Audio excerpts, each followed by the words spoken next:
But as it is, guys, we're going into Overgrowth, which could actually be the last set of this first session today. herO up 2-0. Might knock his teammate out right now. Let's see if Bbyong can bring it back.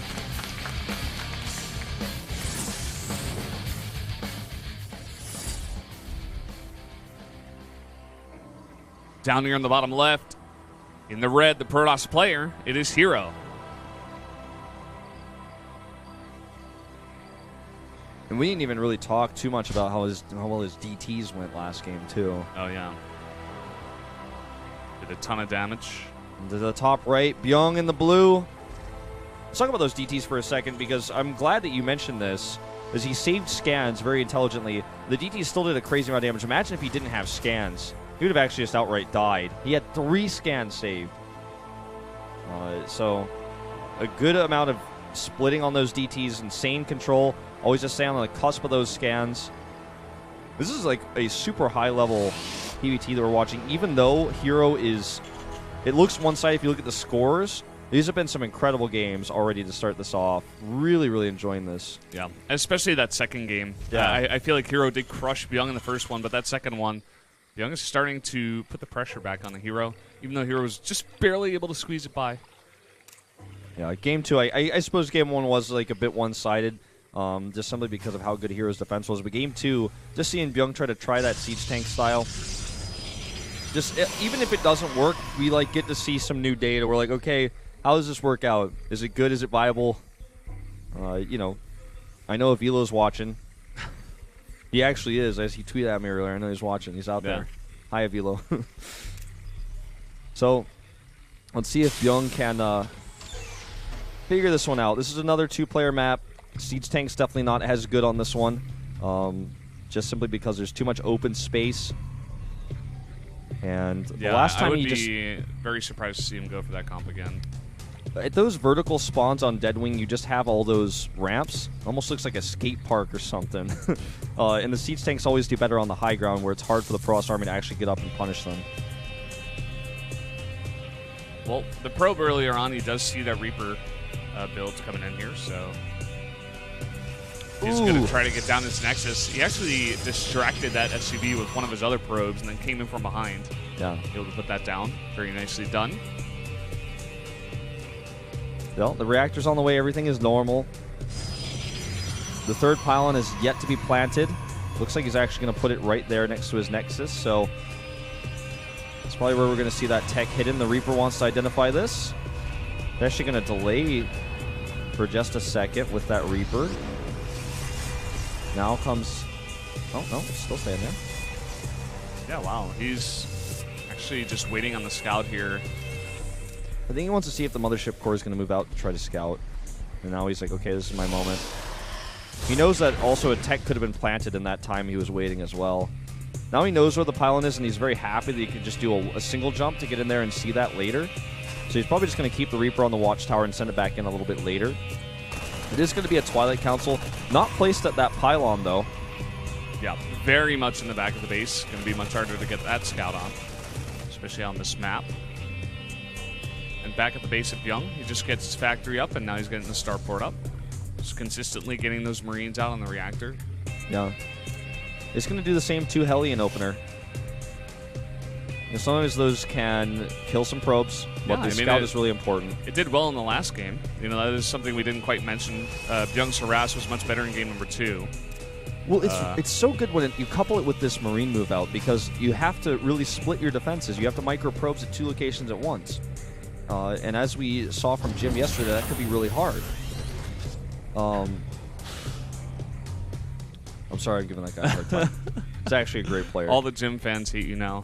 He's actually an insanely good player. He's just had an off day yesterday. But here come those units now. Reaper as well, man. He's going all out. He's going to scout no matter what. Yeah. Even if this doesn't do damage, it always gets the scout. It's just too many units. Yeah. It's like, it's better than a scan because it forces a reaction.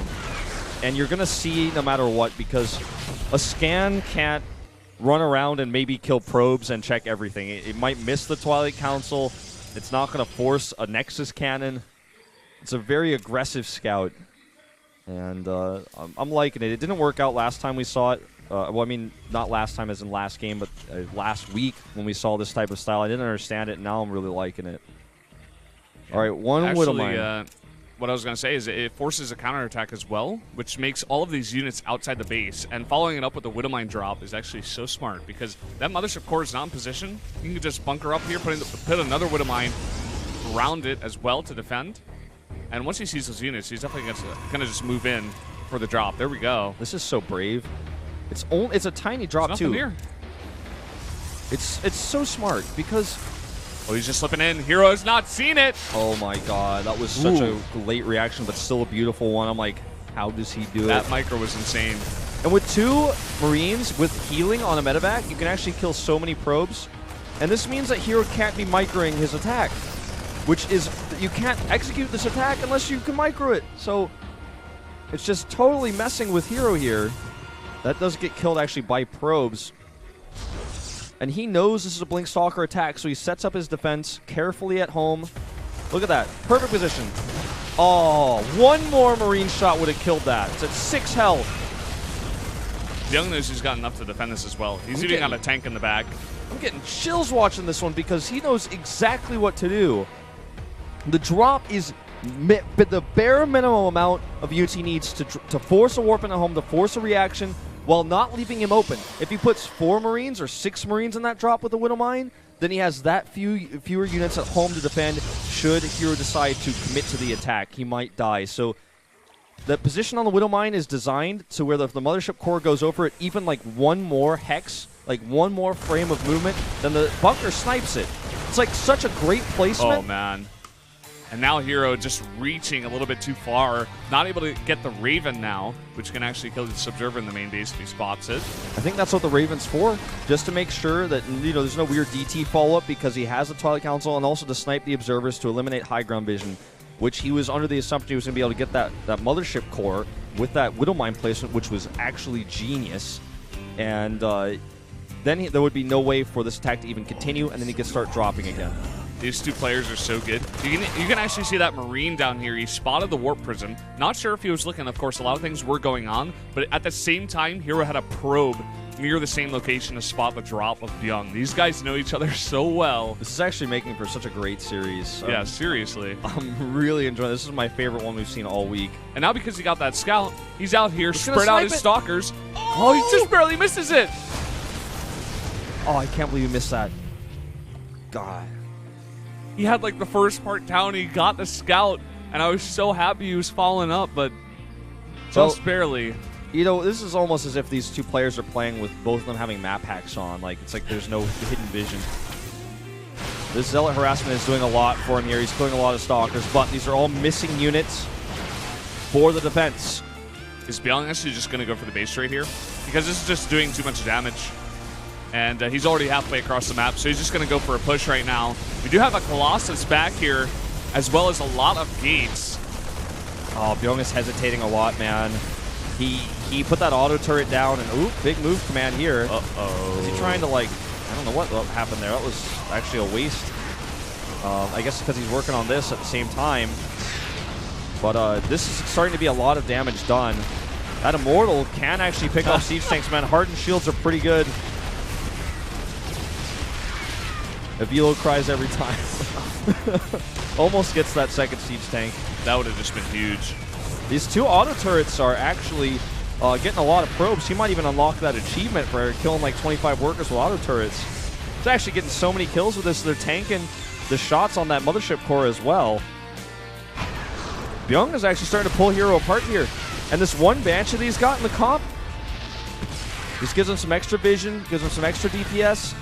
He's going to lose that Assimilator eventually here. The only thing that could make this better is like a bunker to help protect those tanks. Some of those Marines are really low, actually. So that's something to keep in mind. And now herO's going to come around while units are coming in. Here we go. Huge blink forward. That Colossus is everything here. Without that, he wouldn't be able to make this work. There are no Marauders in this comp.